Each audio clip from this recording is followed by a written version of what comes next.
하도록 하겠습니다. 또 상대적으로 취약한 시스템 반도체 시장 점유율을 높이기 위해 반도체 설계 전문 회사인 팹리스 기업도 육성하기로 했습니다. KBS 뉴스 김지숙입니다.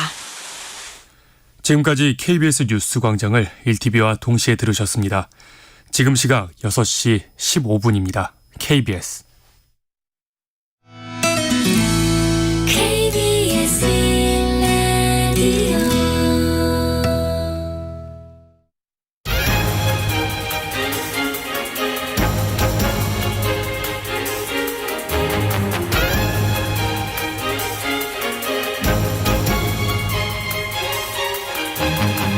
오늘 아침 일라디오. 안녕하세요. 오늘 아침 일라디오 아나운서 박사임입니다. 오늘도 오승원 아나운서를 대신해서 제가 진행하겠습니다. 올 겨울에 감기, 독감 한두 번쯤 앓는 분들 정말 많아졌죠. 독감 예방접종을 했는데도 걸렸다, 이런 분들도 꽤 많았는데요. 감기약 수급 불안정 문제가 불거질 정도로 지금도 각종 호흡기, 감염병 확산이 거세게 일고 있습니다. 질병관리청에 따르면 연말에 좀 주춤했던 환자 수가 1월 들어서 다시 증가세로 돌아섰다고 합니다. 독감 의심 환자가 1000명당 52명에 달하는 상황인데요. 이러다 보니 시중에 마스크 판매량이 다시 급증하고요. 소아청소년과가 적은 지방 소도시에서는 병원 줄서기 대행 아르바이트생을 고용하는 일도 다반사라고 합니다. 정부에선 약국이나 의료기관들이 의약품을 사재기하는 일도 벌어지는 것 같다면서 이달 중에 합동 현장조사를 시행하겠다고 했는데요. 이래저래 환자들은 아프면 더 고생스러운 상황인 것 같습니다. 온 가족이 번갈아가면서 증상이 나타나다 보니 올겨울 주말마다 병원 진료 예약을 걸어놓고 진료받는 게 일상이 됐다, 이런 하소연도 나오는데요. 환자 수가 다시 확산세로 접어든 만큼 개인 위생 등에 신경 쓰면서 철저히 예방하셔야겠습니다. 오늘도 춥지만 면역력을 한껏 끌어올릴 수 있는 건강하고 활기찬 생활 습관을 갖는 노력이 더 중요할 것 같네요. 1월 16일 화요일 오늘 아침 일라디오 출발합니다.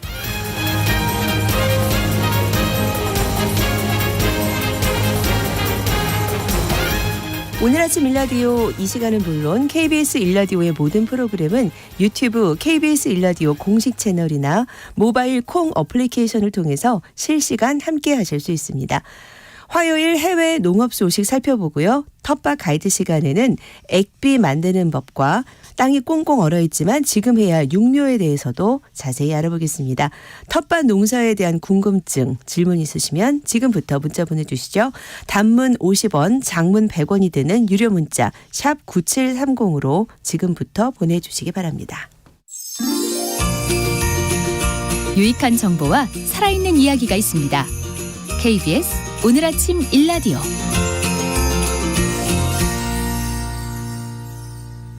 다양한 해외 농업 소식 알아보겠습니다. 조윤주 외신캐스터 나오셨습니다. 안녕하세요. 네, 안녕하세요. 네, 후티 반군들이 홍해를 지나는 상선을 공격해서 국제 공급망에 차질이 빚어지고 있다는데요. 네. 제조업과 소매업이 영향을 받고 있다고요? 맞습니다. 지금 홍해, 호르무즈 해협의 군사 분쟁 때문에 자동차 제조회사인 테슬라, 볼보가 부품을 제때 받지 못해서 생산 공장 가동을 멈추면서 벌써 글로벌 공급망 위기가 본격적으로 나타나고 있습니다. 네. 볼보 측에서는요, 10일 날 성명 통해서 이번 주 사흘 동안 벨기에에 있는 켄트 공장에서 생산을 중단한다고 밝혔는데요. 기어박스 납품 지연이 그 이유라고 합니다. 그리고 테슬라도 29일부터 다음 달 11일까지 독일 그린하이드에 있는 기가팩토리 가동을 중단한다고 밝혔는데, 홍해에서 무력 충돌이 발생했고 그래서 유럽과 아시아로 가는 물류가 아프리카 희망봉까지 돌아서 가기 때문에 결국 생산 공장에 차질이 빚어졌다고 설명했습니다. 뿐만 아니라 미국의 소매 제조업체도 배송 문제를 겪고 있는데요. 대형마틴 타깃이 인도와 파키스탄으로부터 일부 품목을 공급받지 못해서 차질이 빚어졌고요. 또 농기계 공급업체 트랙터 서플라이도 일부 제품에 대해서 입고가 짧게는 2일, 길게는 20일 이상 이제 지연될 수 있다고 밝혔습니다. 그리고 아이들 있는 집들은 다들 이 신발 하나씩 가지고 계실 텐데, 크록스 알고 계시죠? 네, 이 크록스가 유럽 매장에서 2주 정도 늦게 상품을 받을 수 있다라고 설명을 했습니다.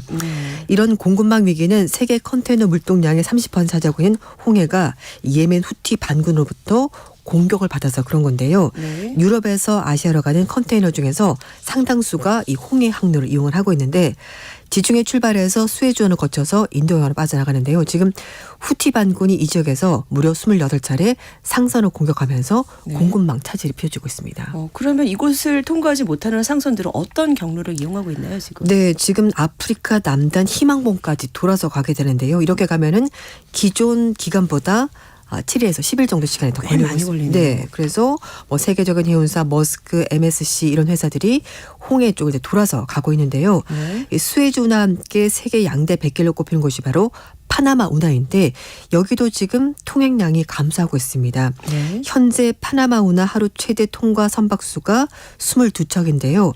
7월 달에 36척보다 무려 30% 넘게 감소한 건데 작년에 극심한 가뭄 때문에 이 운하의 수량이 줄어들면서 하루 통행할 수 있는 선박수가 크게 줄었기 네. 때문입니다.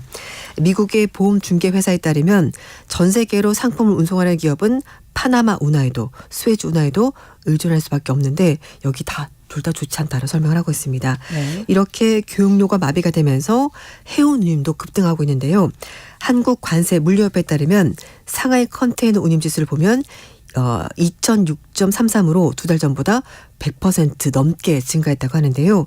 운송업체들이 우회 항로를 택하면서 연료, 보험 비용이 늘어나면서 이렇게 가격이 크게 오른 겁니다. 거기에다가 항해기간 길어지면서 가용한 선박수도 감소하면서 여기저기 이런 여러 가지 영향을 끼치고 있는 겁니다. 네. 근데 저희 어제도 좀 살펴봤는데요. 네. 미국에서 열린 세계 최대 규모의 전자 IT 박람회 CES. 여기서 이 푸드테크 또 에그테크 관련 기술들이 나왔다는데 이게 뭔가요? 네, 전 세계적으로 요즘 뭐 극단적인 기후 자주 나타나고 있고요. 네. 식량 안보 문제, 환경 안보 이제 이런 것들이 현안을 부상하면서 이번에 CES 2024에서 푸드테크, 에그테크 관련 기술이 주요하게 다뤄졌습니다. 푸드테크는 음식 푸드 그리고 테크놀로지 합쳐서 푸드테크라고 말하는 건데요. 네. 식품 산업에서 이제는 인공지능, 사물 인터넷, IoT 이런 혁신 기술들이 접목하게 되면서 어떤 새로운 산업으로 등장하게 된 겁니다. 네. 그리고 에그테크는 에그리컬처 테크인데요. 이제 농업과 기술 이게 같이 합쳐지면서 농업 생산, 기술관 이런 것들이 좀 더 진보하게 되는 그런 기술들을 말하는 건데요. 네. 사실 이 모든 것이 농업을 아우르는 분야가 되는 것이고 올해 슈퍼스타는 존 디어라는 회사입니다. 네. 우리에게는 뭐 농슬라라고 해서 농업 회사 중에서 가장 기술력을 좋은 기술을 가지고 회사고요. 규모도 굉장히 큽니다. 네. 이 존 디어가 사실 작년에 행사에서 기조연수 맡으면서 화제가 됐고요. 또 올해도 신기술 선보이면서 주목을 받은 회사가 됐습니다. 네. 존 디어가 작년에 자율주행 트랙터, 이젠 사람 없이도 트랙터가 혼자 이동을 할 수가 있고요. 제초제 자동살포 제품으로 최고 혁신을 받았고요. 올해도 아주 강력한 무기를 선보이는데 클라우드 플랫폼인 존 디어 운용센터로 혁신상을 수상했습니다. 네. 이게 CES에서 농업기업의 제품이 이렇게 주목을 받았다는 건 그만큼 농업 분야가 점점 더 중요해지고 있다는 의미일 텐데 또 어떤 제품들이 여기서 주목을 끌었나요? 네.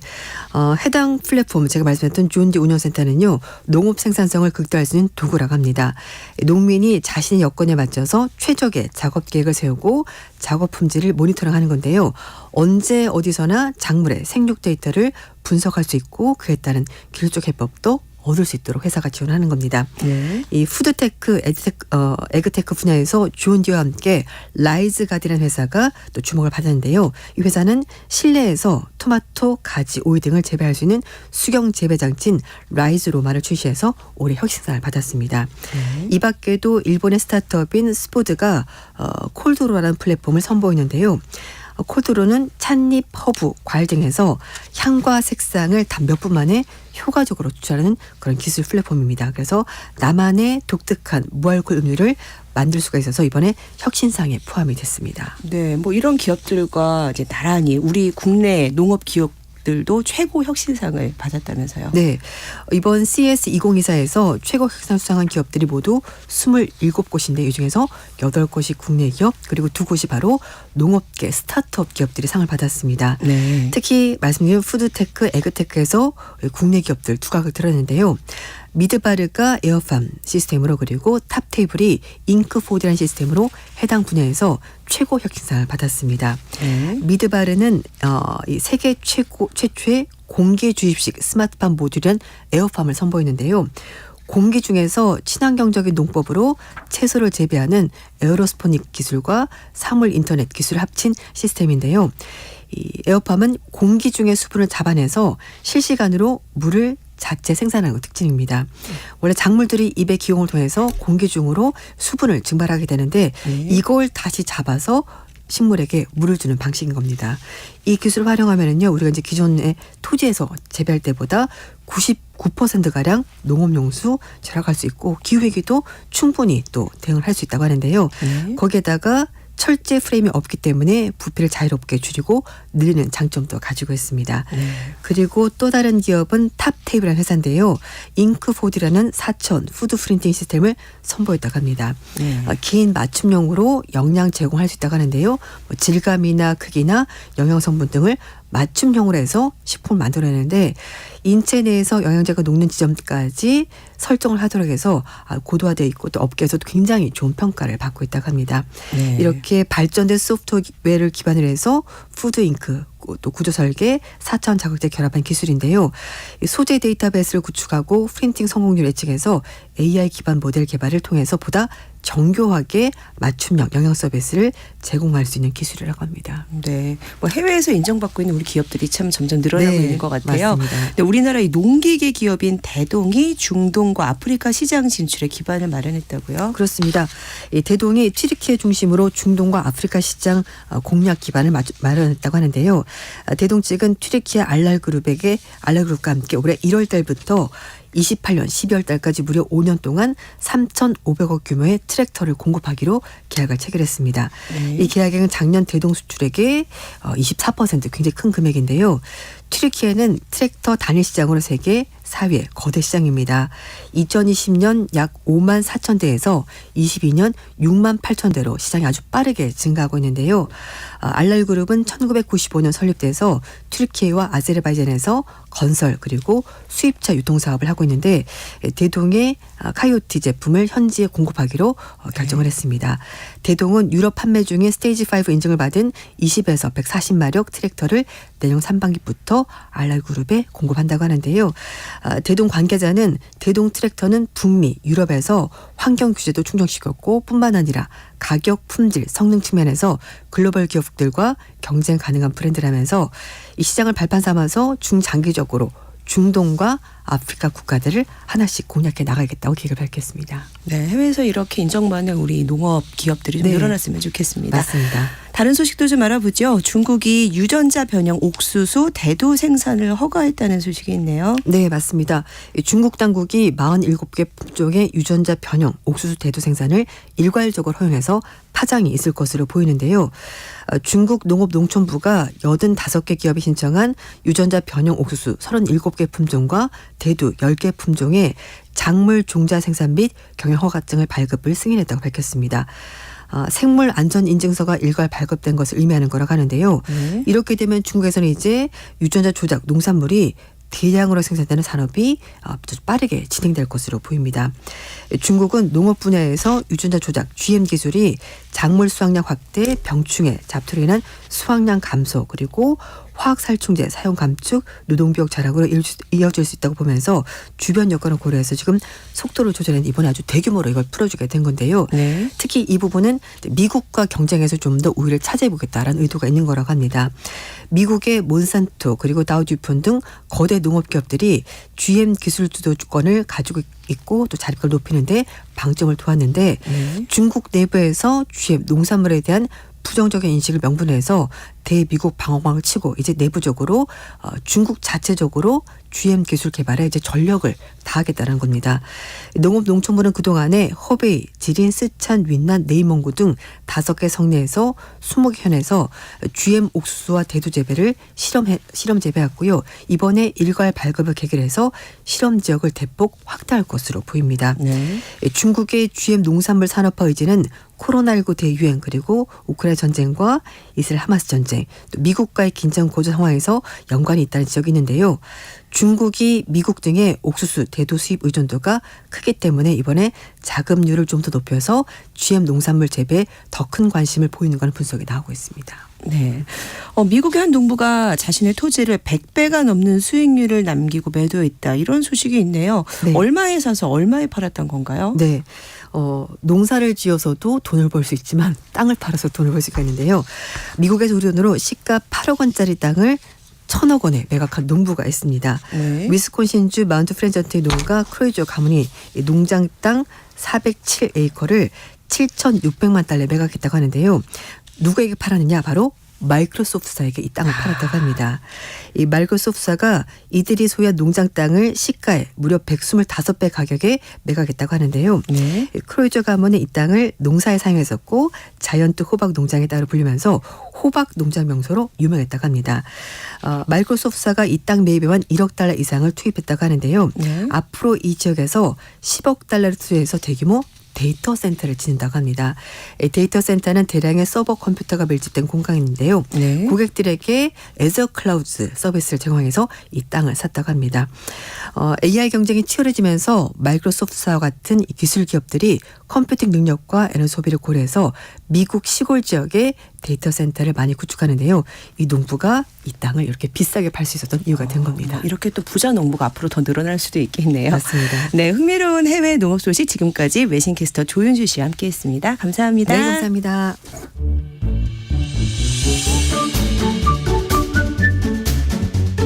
아침을 여는 기분 좋은 습관. KBS 오늘 아침 1라디오.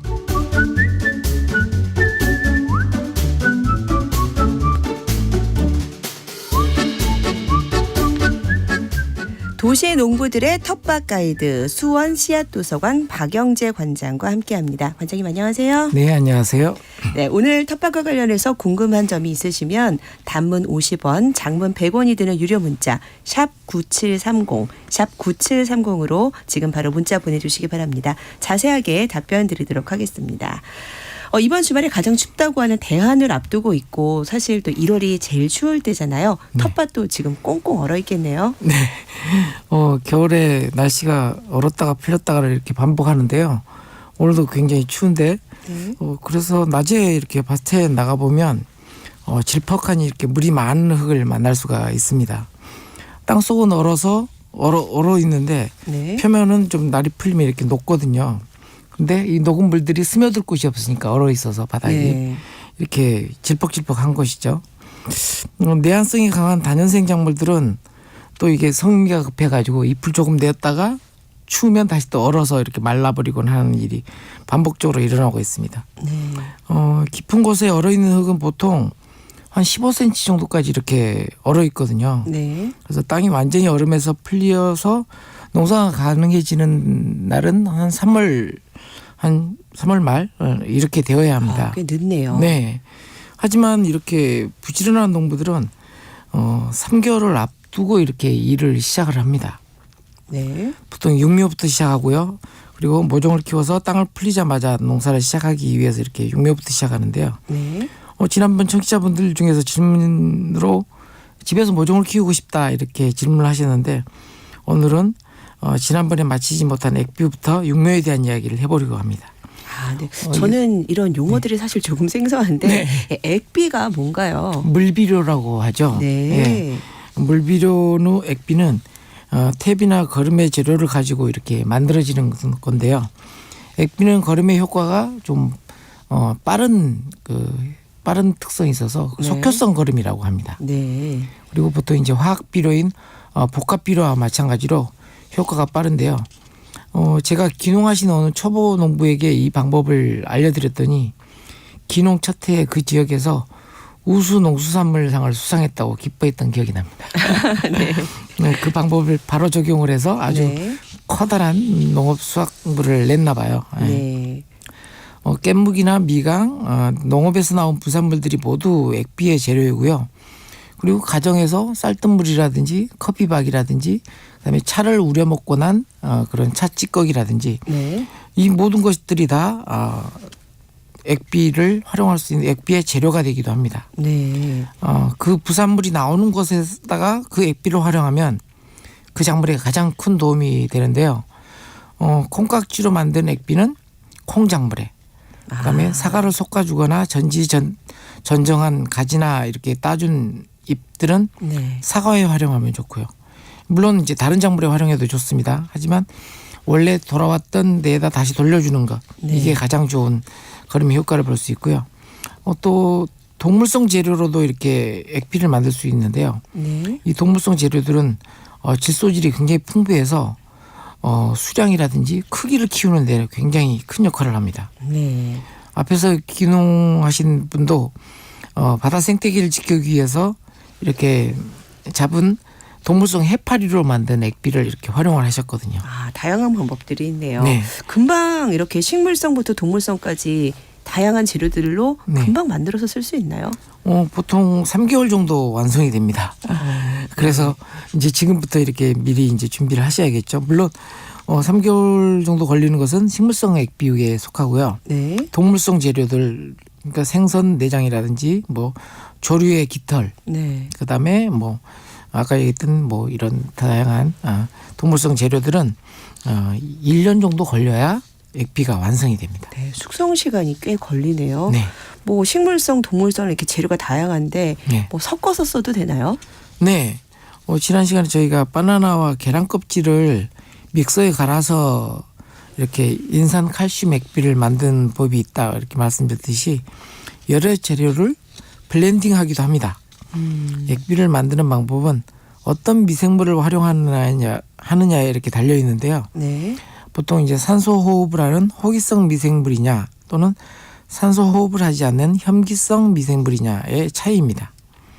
물에 담그기만 한다면 이제 산소가 없는 혐기성 미생물들이 발효 분해를 하게 되고요. 네. 물에 담궜지만 여기에 우리 어항에다 넣는 그 산소를 불어넣는 기포기를 설치하면 호기성 미생물들이 발효 분해를 하게 됩니다. 네. 산소를 불어넣는 기포기를 발효에 활용하게 되면 또 부르는 이름이 액비라는 이름이 똑같지만 네. 부르는 이름이 좀 달라지는데요. 퇴비차라고 합니다.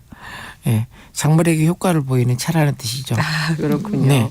근데 만드는 과정은 어떤가요? 네, 우선 액비를 만드는 재료의 부피로 따지는데요. 네. 재료의 부피의 3배에 해당하는 물을 준비합니다.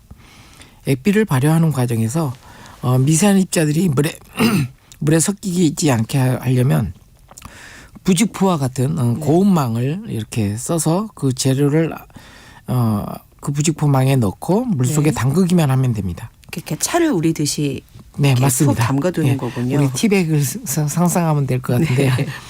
대신에 좀 물 위로 떠오르지 않게 좀 부직포 안에 돌멩이라든지 이런 것들을 무거운 재료를 함께 넣어서 네. 물속에 푹 잠기게 하는 것이 좋습니다. 네.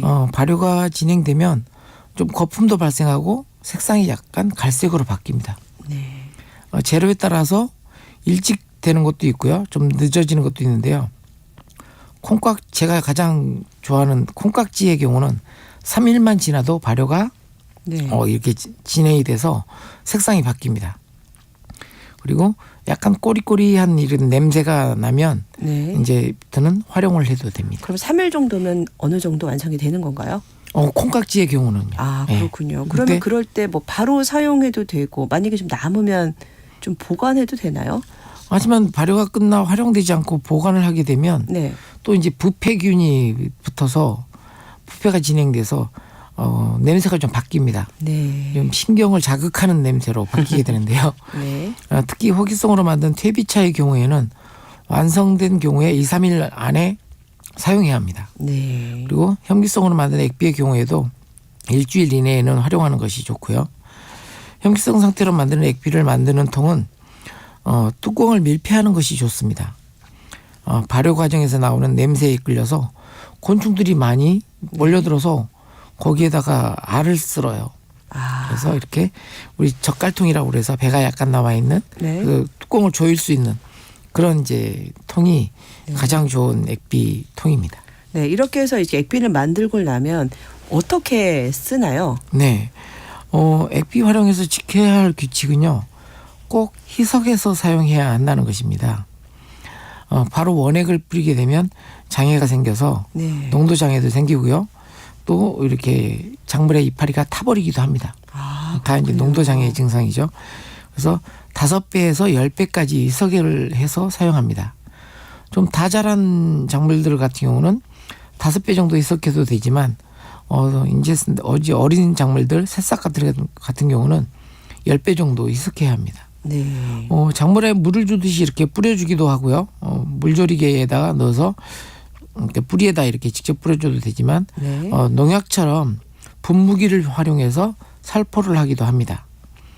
물을 주듯이 주는 방법은 뿌리를 통해서 흡수를 하지만 분무기를 통해서 농약처럼 살포하는 경우에는 연면십이라고 해서 잎이나 줄기를 통해서 흡수시키는 것입니다. 네. 식물은 뿌리를 통해서 양분을 흡수하기도 하지만 우리가 피부 미용에 바르는 화장품처럼 피부를 통해서도 식물의 이제 연면 피부 이런 것을 통해서도 양분을 흡수합니다. 특히 잎의 뒷면이 하게 되는데요. 네. 잎 윗면은 왁스층이라고 해서 이렇게 물을 좀 튕겨내죠. 반들반들한 부분이. 근데 잎 뒷면은 스폰지 조직이라고 해서 이런 양분을 잘 흡수합니다. 더 잘 흡수하게 하기 위해서는 희석하는 물도 네. 지하수보다는 수돗물이 좋습니다. 왜 수돗물이 더 좋은 건가요? 지하수는 경수라고 해서 물방울이 방울져 흘러내리지만 수돗물은 우리 이제 빨래를 할 때 보면 거품이 잘 발생하잖아요. 네. 이런 물을 연수라고 하는데 이런 연수는 이 표면에 오랫동안 붙어 있습니다. 그래서 서서 이렇게 스며들겠죠. 네. 그래서 분무기에서 분무되는 노즐을 보면 이렇게 약간 꺾여 있는 것을 볼 수 있는데 이 꺾여 있는 이유가 네. 바로 이렇게 키 작은 작물의 잎 뒷면에 분무할 수 있도록 이렇게 만들어진 것입니다. 네. 특히 장마철의 경우에는 물을 주듯이 뿌리에 영양 공급을 할 수가 없습니다. 그래서 잎에 분무하는 이런 방식을 이제 연면시비라고 하는데요. 네. 이런 연면시비 방식으로 액비를 주어야 합니다. 장마철에 잠깐 비가 개는 장마철이라고 해서 항상 비가 내리는 건 아니거든요. 네. 잠깐 비 개는 사이에 이렇게 연면시비를 해서 영양 관리를 합니다. 부지런해야겠네요. 네. 장마철 영양 관리가 부실하면 이제 그 이후에 뙤약볕이 찌거나 이제 폭염기가 오면 네. 병해충에 걸리거나 이렇게 작물의 생육이 약해지거든요. 근데 이렇게 연면 시비를 통해서 장마철 관리를 잘 해주면 네. 그의 작물의 수확량과 농업 생산력을 결정짓는 아주 중요한 그 열쇠가 될 수가 있습니다. 네. 앞서 이 부지런한 농부들은 아직 춥지만 3개월 먼저 육묘를 준비한다. 아까 그렇게 말씀하셨는데 네. 육묘가 뭐예요? 이렇게 물걸음을 준비하듯이 3개월 전부터 준비하는 것이 육묘인데요. 네. 가장 먼저 하는 모종이 이 모종을 새싹 어린 네. 모를 키우는 것을 육묘라고 하는데요. 네. 아마 이제 가장 먼저 하는 것이 고추 모종부터입니다. 보통 고추가 씨앗에서 그래도 심을 수 있을 정도로 키우는데 네. 2달 반에서 3달 정도가 걸리거든요. 네. 그래서 아마 이제 부지런한 농부들은 이미 이제 시작을 하셨을 텐데요. 네. 씨앗을 이렇게 발화하기 위해서는 조건이 있는데요. 수분, 산소, 온도라고 하는 3가지 조건이 갖춰져야 합니다. 네. 이 조건을 잘 갖추어주면 씨앗은 발화하고 모종을 키우는 육묘를 할 수가 있게 되는데요. 네. 그런데 이보다 더 복잡한 과정이 있습니다. 씨앗의 발화 습성이 이렇게 모두 단순하지는 않다는 것인데요. 씨앗은 조건이 되지 않으면 휴면이라는 것을 합니다. 잠을 자는 거죠. 아, 네. 네. 우리가 감자를 수확해서 이렇게 감자를 사서 두면 2달 정도는 싹이 안 나죠. 네. 근데 2달 지나면 감자가 싹이 나듯이 2달 동안은 이렇게 휴면을 하는 겁니다. 네. 이걸 이제 자발적인 휴면이라고 하는데요. 상대적으로 이제 냉장 저장이라 아니면 건조하는 과정을 통해서 인위적으로 이렇게 휴면을 시키는 것을 또 강제 휴면 또는 이제 타발 휴면이라고도 합니다. 그럼 이렇게 씨앗이 잠을 자면 저희가 어떻게 깨워서 농사를 지어야 네. 되나요? 이런 휴면을 타파하는 과정을 최하라고 하는 과정인데요. 네. 곰치와 같은 산나물 씨앗들은 우리나라 사계절 중에서 겨울을 지나야 봄이 온다고 하는 것을 깨닫는 작물들입니다. 네. 그래서 씨앗을 물에 불려서 냉동고에 얼린 다음에 해동되어야 휴면에서 깨어납니다. 네. 이런 과정을 이제 추나철이라고도 하는데요. 네. 가을에 파종해야 할 밀이나 보리 같은 것을 봄에 파종할 경우에도 이 방법을 활용합니다. 네. 엄밀 이제 얼보리라고도 하는데요. 이런 방법으로 추나철을 하고요. 또 껍질이 딱딱한 종자의 경우에는 물을 흡수를 할 수가 없어요. 네. 그래서 껍질을 깨주어야 이렇게 발화가 되기도 합니다. 네. 이런 과정을 거친 후에 모종흙에다가 파종할 시점에도 이제 고려할 것이 좀 있는데요. 네. 햇볕을 좋아하는 종자가 있고요. 네. 햇볕을 가려줘야 하는 작물이 있습니다. 네. 햇볕을 좋아하는 종자는 얕게 파종을 해서 햇볕을 보게 해야 하고요. 네. 햇볕을 가려줘야 하는 작물들은 파종 후에 빛을 가려줘야 이렇게 발화해서 땅 밖으로 이렇게 싹을 내미는 네. 출하가 진행됩니다. 상추나 산나물류, 국화과에 속하는 이런 작물들이 이렇게 햇볕을 좋아하는 작물에 속하고요. 네. 고추라든지 가지, 대파와 같은 작물들이 이렇게 씨앗을 파종한 이후에도 그늘을 또는 이제 차광망으로 이렇게 덮어줘야 이렇게 발화를 하는 작물에 속합니다. 네. 이 작물의 세계도 참 알면 알수록 참 오묘하네요. 네, 이런 작물에 대해서도 이제 육묘 과정을 차근차근 또 다음 시간에 더 알려드리도록 하겠습니다. 네. 텃밭과 관련해서 궁금한 점이 있으시면 단문 50원, 장문 100원이 드는 유료 문자 샵 9730, 샵 9730으로 문자 보내주시기 바랍니다.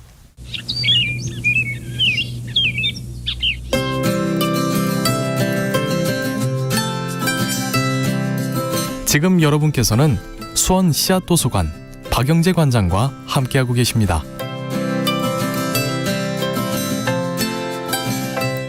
네, 이제 청취자분들이 보내주신 사연과 질문 살펴보겠습니다. 지난주에 미처 답변 못해드린 사연과 질문들 많았는데요. 좀 살펴볼게요. 61155님, 농막에 쥐가 많이 있는데 쥐를 어떻게 잡을 수 있을까요?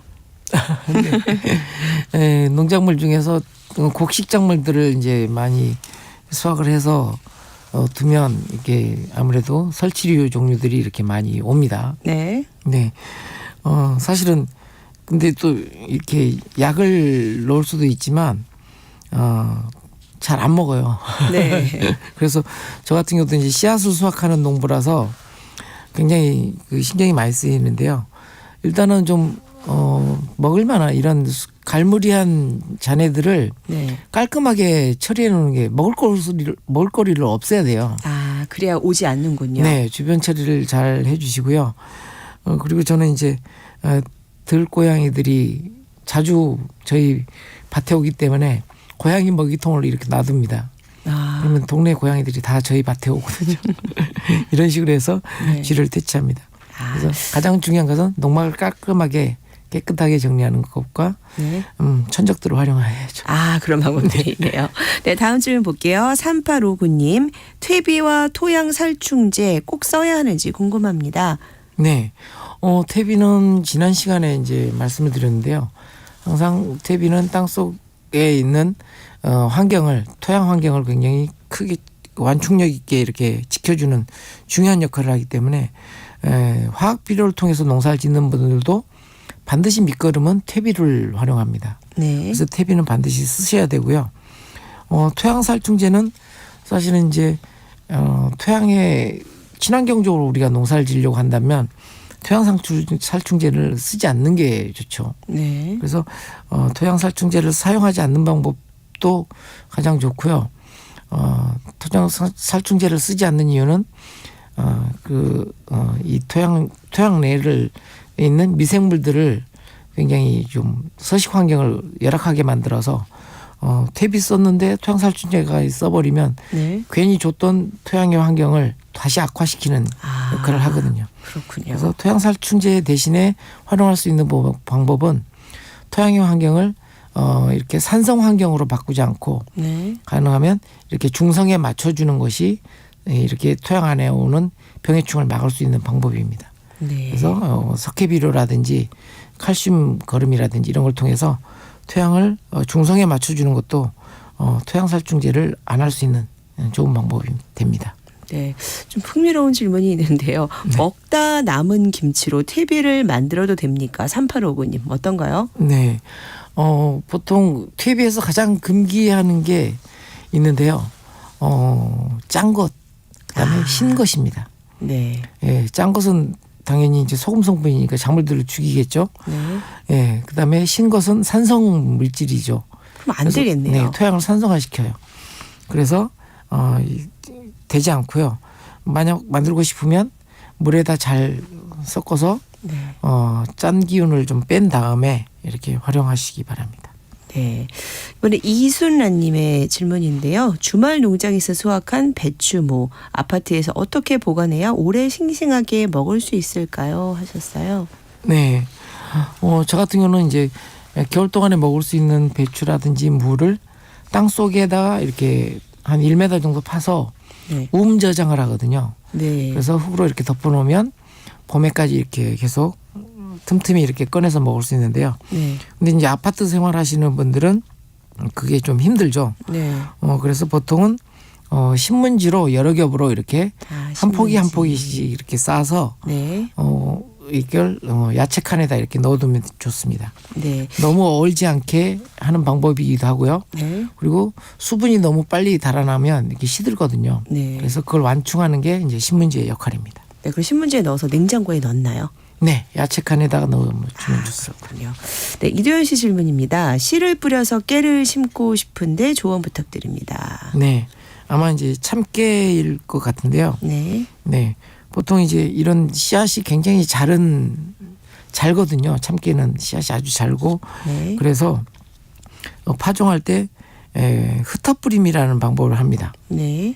그래서 넓은 이랑을 만든 다음에 씨앗을 이렇게 흩어뿌린 다음에 쇠갈퀴로 이렇게 긁어줘서 네. 덮인 건 나고 또 안 덮인 애들은 안 덮이게 이렇게 해서 솎아주는 효과를 통해서 이렇게 파종을 하게 되는데요. 요즘은 이제 이렇게 씨앗이 귀해졌기 때문에 조그만 병에다가 뚜껑에 구멍을 뚫어서 네. 참깨를 넣고 이렇게 파종을 하게 되면 전뿌림도 가능합니다.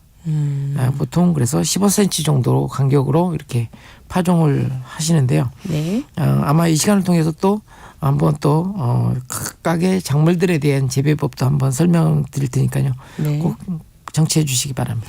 네. 네. 3555님의 질문입니다. 아까 잠시 말씀하셨는데 쌀뜨물 여기는 어떤 영양분이 있나요? 또 난에 주어도 됩니까? 이런 질문 해오셨습니다. 네. 쌀뜨물을 바로 활용하는 건 아니고요. 쌀뜨물을 한 열흘 정도, 한 10일 정도 이렇게 네. 밀폐 용기에다 이렇게 담아 놓습니다. 네. 그러면 일부 이제 이렇게 떠오르기도 하고요. 거품도 생기기 시작하는데 그때쯤 이제 뚜껑을 열어보시면 요구르트 냄새가 납니다. 네. 예, 근데 유산균 발효를 하는 건데요. 유산균이 아까 얘기했던 혐기성 발효에 속합니다. 네. 그래서 이때쯤 이제 활용을 하게 되는데 물 한 5배 정도 이렇게 섞어서 희석해서 이렇게 뿌려주면 되고요. 특히 가정에서 가장 계속 나오는 거기 때문에 가정에서 키우는 화분에 활용하는 게 굉장히 좋습니다. 네. 네. 난에도 좋고요. 예. 네. 그래서 영양분도 공급하지만 이렇게 유익한 유산균이라고 하는 미생물까지도 공급하기 때문에 작물이 아주 건강하게 자랍니다. 또 어떻게 보면 좀 가정에서 쉽게 할 수 있는 방법이기도 네, 하네요. 가장 쉬운 쌀뜨물을요. 방법입니다. 네, 3859님. 눈이 많이 왔을 때 땅이 얼까봐 소금을 마늘과 쪽파, 양파 위에 뿌려놓았는데 괜찮을까요? 하셨어요. 큰일 납니다. 아, 그런가요? 네. 소금을 뿌리면 땅은 안 올 수 있지만 농도 장애가 일어나죠. 아무래도. 네. 그래서 사실은 이제 요즘 친환경 농법도 다양한 농법이 있어서 정말 이렇게 소금을 뿌리고 거기에다가 뭐 다양한 그 톱밥이라든지 이런 걸 통해서 토양을 만들려고 하는 분들도 계시는데요. 네. 당장은 효과를 볼 수가 없고요. 한참이 지나고 소금기가 어느 정도 미네랄로 이렇게 전환이 돼야 소금기는 좀 빠지고 미네랄만 남아야 이렇게 할 수 있기 때문에 네. 이렇게 무모하게 소금을 뿌리는 일은 하지 않으셨으면 좋겠습니다. 네. 저는 선화평 텃밭을 이웃과 어울려서 가꾸고 있는데 지금 심어 봄에 캐는 작물도 있습니까? 5792님 물어보셨어요. 네. 아까 제 밭의 환경을 말씀드렸는데요. 지금 현재는 땅 밑이 얼어서 뿌리가 내릴 공간이 없습니다. 그래서 좀 더 기다리셨다가 육묘부터 시작하셔서 이 시간 좀 잘 들어주셨으면 좋겠습니다. 네. 네, 답변 못 드린 질문들은 잘 보관했다 다음 주에 또 이어서 해드릴게요. 텃밭 가이드 시간 지금까지 수원 씨앗도서관 박영재 관장님과 함께했습니다. 네, 오늘 아침도 추운데요. 낮부터는 추위가 좀 풀린다고 합니다. 건강하고 기분 좋은 하루 보내시고요. 저는 내일 다시 인사드리겠습니다. 오늘 아침 일라디오 지금까지 아나운서 박사임이었습니다. 고맙습니다.